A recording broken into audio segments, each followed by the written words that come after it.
saya ingin mencoba membahas tentang 13 hari penguburan KPK.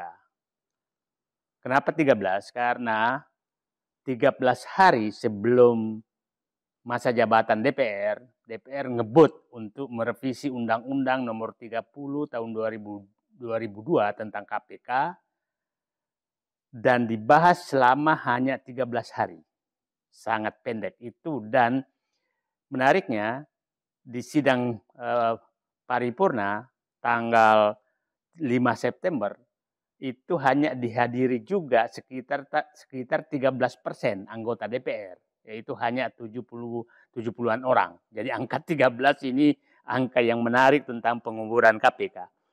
Kenapa ini saya ingin bahas? Karena kemarin tanggal 31 Oktober saya bersama beberapa tokoh mendatangi KPK, itu bersama Abraham Samad, mantan ketua KPK, Saud Situmorang, mantan pimpinan KPK, kemudian ada Eros Jarot, kita ketahui sebagai tokoh senior politik, ada Refli Harun, ada dan beberapa tokoh lainnya, dan sempat ketemu oleh pimpinan KPK.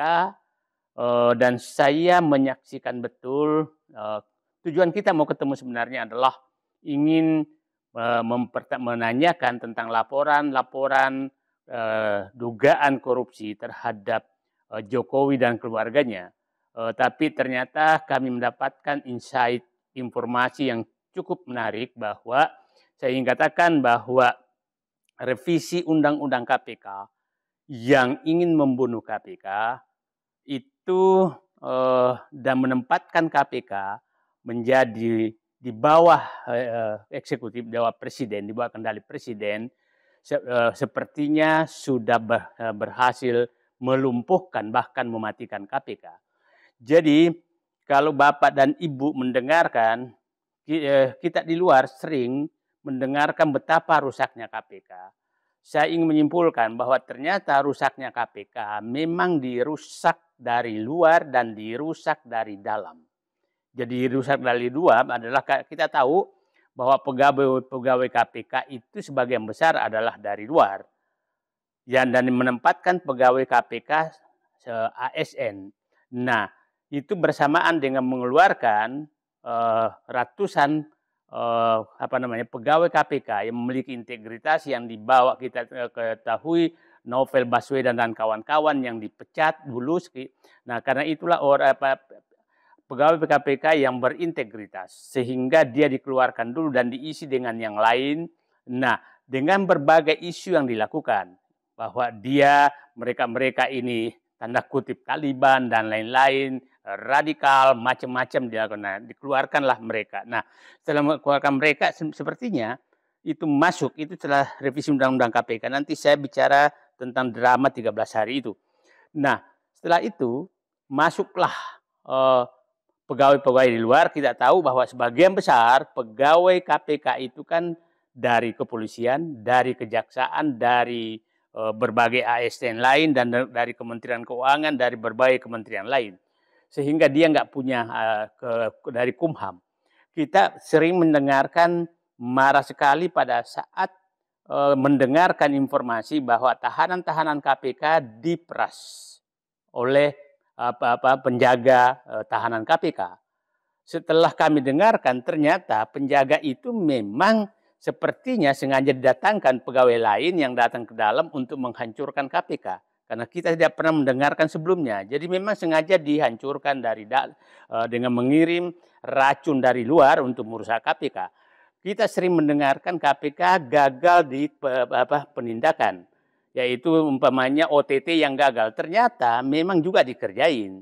Akhirnya maksudnya OTT itu dibocorkan oleh pihak tertentu yang berkoordinasi keluar untuk malah akhirnya gagal. Nah, kita juga mendengarkan bagaimana kasus-kasus yang ada di dalam itu tidak bisa naik karena memang di dalam sudah sudah diremote dari luar. Jadi bukan lagi pengendali KPK sekarang. Menurut saya, kita dengarkan bahwa sebenarnya KPK sudah bebek lumpuh benar-benar.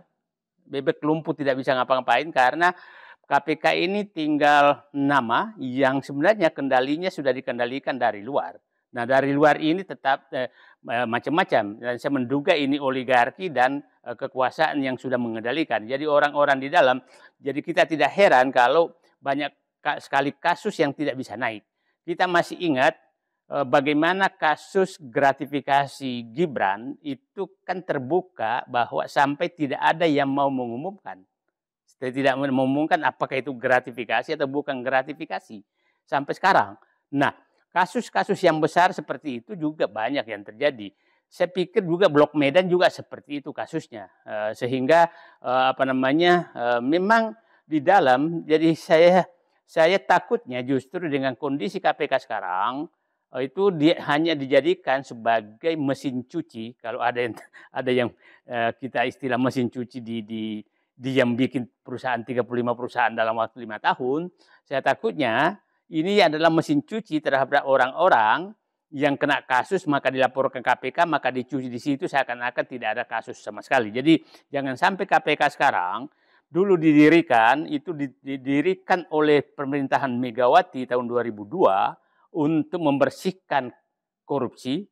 Sekarang ini digunakan untuk membersihkan nama koruptor. Itu yang paling kita bahaya. Dan saya melihat kalau ini dilanjutkan akan terjadi seperti itu. Jadi cita-cita mereka untuk menghabisi KPK sebenarnya sedang berlangsung. Saya kemarin ikut menangis karena saya melihat pimpinan KPK, tidak perlu saya sebutkan namanya, itu menangis karena dia tidak kuat sama sekali sudah menghadapi tekanan dari dalam, dari luar. Dan yang problem besar adalah memang mereka dikerjain dari dalam sendiri dan dengan berbagai cara. Jadi sekarang di KPK itu menurut saya kantor itu sudah saling mengintai. Yang menjadi pelindung koruptor, pihak yang menjadi pelindung koruptor, dan pihak yang ingin menghukum koruptor. Jadi di dalam itu, dan kelihatannya sekarang kalau saya melihat lebih menang yang ingin melindungi koruptor. Jadi kalau KPK sekarang tidak diperbaiki oleh Presiden Prabowo, maka lembaga ini menjadi lembaga Komisi Pelindung Koruptor. Berubah menjadi namanya Lembaga Komisi Pemberantasan Korupsi, tapi faktanya menjadi lembaga pelindung koruptor. Nah, jadi kalau Pak Prabowo ingin memberantas korupsi, saya pikir KPK harus dikembalikan menjadi lembaga independen, bukan lagi lembaga di bawah pemerintah. Karena mohon maaf, kalau di bawah pemerintah dan pegawainya ASN, maka itu diisi oleh orang-orang yang memang tidak berjuang, tidak berjiwa, tidak berkeinginan untuk memberantas korupsi. Dia ingin menikmati hidup dari melindungi koruptor. Nah, saya pikir Pak Prabowo ada berbagai cara yang biasa lakukan. Adalah satu, keluarkan Perpu mengembalikan kembali posisi KPK yang sebenarnya di Undang-Undang Nomor 30 Tahun 2002 itu adalah lembaga independen di luar pemerintahan, dan setelah revisi undang-undang ini dijadikan menjadi lembaga rumpun eksekutif di bawah presiden. Nah, itu yang terjadi. Nah, sekarang saya ingin menceritakan kenapa ini semua terjadi. Yang saya katakan drama 13 hari agar kita paham siapa sih perusak KPK sebenarnya. Nah, ingat tanggal 30 September 2020 tanggal 30 September itu 2019 itu masa kerja akhir presiden DPR 30 September.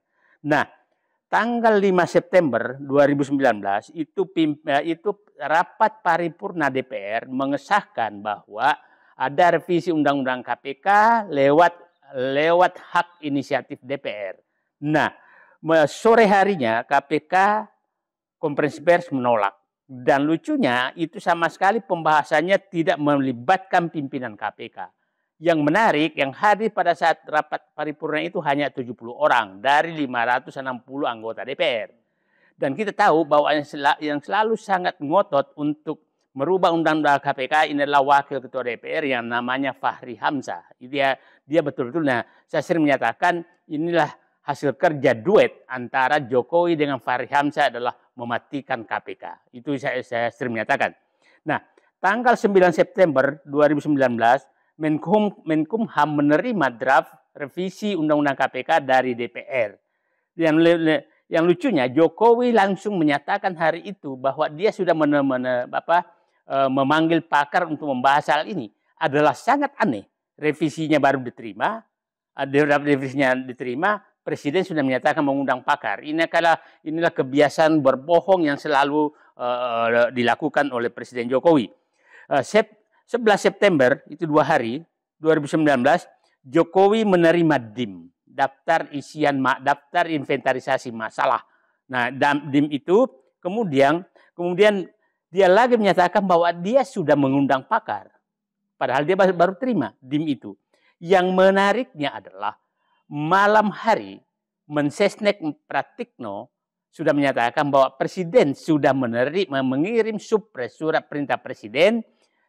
Ya biasanya supres isinya adalah 1 DIM, 2 adalah tentang siapa menteri yang ditugaskan. Agak aneh, hanya menghitung jam, menerima DIM, dia menyatakan menerima pakar, pakarnya kita nggak tahu siapa yang diundang, di mana, kapan terjadinya. Ternyata hari itu juga Presiden sudah mengirimkan supres. Jadi ini kerjaan super kilat. Kemudian tanggal 12 September DPR menerima supres. Jadi 11 DPR langsung ngebut dan langsung melakukan rapat tertutup antara Menkumham Yasona Lawli. Jadi kita harus ingat, Yasona Lawli ini adalah jadi kalau menyatakan bahwa PDIP, Megawati sering menyatakan saya yang mendirikan KPK, tapi Menteri Ibu Yasona Lawli yang kader PDIP yang menggorok undang-undang KPK yang Ibu lahirkan. Jadi saya nggak tahu sebenarnya ini permainan apa di balik ini. Jadi saya berharap Ibu Megawati tidak lagi sebagai Ketua Umum PDIP membanggakan bahwa dia melahirkan KPK. Karena faktanya yang ikut menggorok KPK adalah Menteri Yasona Lawli yang kader PDIP dan Ketua DPR-nya adalah Puan Maharani yang anggota DPR. Jadi saya pikir kebanggaan itu harus dihilangkan. 13 September Jokowi pidato tentang sikap revisi Undang-Undang KPK yang intinya menyatakan bahwa menerima revisi tersebut dan menempatkan KPK sebagai rumpun eksekutif di bawah kekuasaan, sehingga Dewas harus di Ketua DPR dan itu Dewas di Ketua Presiden dan Dewas ditunjuk Presiden. Nah, Dewas ini yang berkuasa karena sadapan apapun itu harus seizin Dewas. Jadi Dewas perpanjangan tangan Presiden, kekuasaan itu lewat Dewas. Nah, tapi Dewas sangat berkuasa. Nah, itulah kita lihat sekarang Dewas ini sekarang betul-betul mengendalikan KPK yang ditunjuk Presiden. Nah, kemudian tanggal 13 September juga itu 3 pimpinan KPK menyatakan mengembalikan mandat. 3 pimpinan KPK termasuk Agus Raharjo, Ketua KPK. Nah, tanggal 16 September Presiden Jokowi menyatakan menolak pengembalian mandat tersebut karena tidak pernah diatur. Nah, kemudian rapat balik tanggal 16 September itu balik dengan Menteri Yasona Lawli, dengan DPR dengan Menteri Yasona Lawli dan Menpan RB yaitu Safrudin langsung sudah menyetujui revisi Undang-Undang KPK dan diminta agar dimajukan ke sidang umum, sidang paripurna DPR. Nah, tanggal 17 September, revisi Undang-Undang rapat paripurna yang dipimpin kembali oleh Fahri Hamzah dan memutuskan revisi Undang-Undang KPK yang dihadiri hanya 80 orang. Jadi ingat, pada saat penetapan sebagai hak inisiatif hanya dihadiri oleh sekitar 70 orang, 13%, dan pada saat pengesahan juga hanya dihadiri 80 orang, 13%.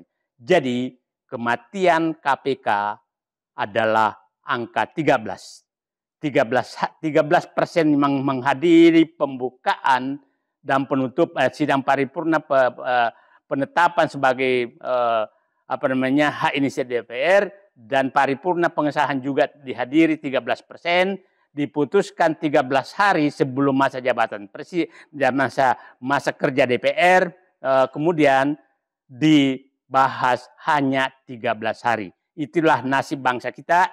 Saya berharap Presiden Prabowo duduk dengan tenang bahwa apabila menginginkan pemberantasan korupsi di Indonesia ini berjalan sesuai dengan cita-cita beliau, di berbagai tempat, di kesempatan dia nyatakan bahwa negara ini korupsi sudah sangat merusak bangsa, maka kembalikanlah KPK kepada sebagai lembaga independen dengan cara adalah buat perpu kembali untuk mengembalikan KPK. Atau jalan yang lain adalah sekarang membentuk langkah awal adalah mengulangi seleksi pimpinan KPK yang sudah ada di DPR, karena ditengarai calon-calon yang tersebut adalah calon-calon yang diloloskan oleh Presiden Jokowi yang ditandatangani beberapa hari sebelum masa jabatan berakhir. Dan kita tahu bahwa sekarang kondisi KPK sudah berubah dari Komisi Pemberantasan Korupsi menjadi Komisi Pelindung Koruptor. Terima kasih. Assalamualaikum warahmatullahi wabarakatuh.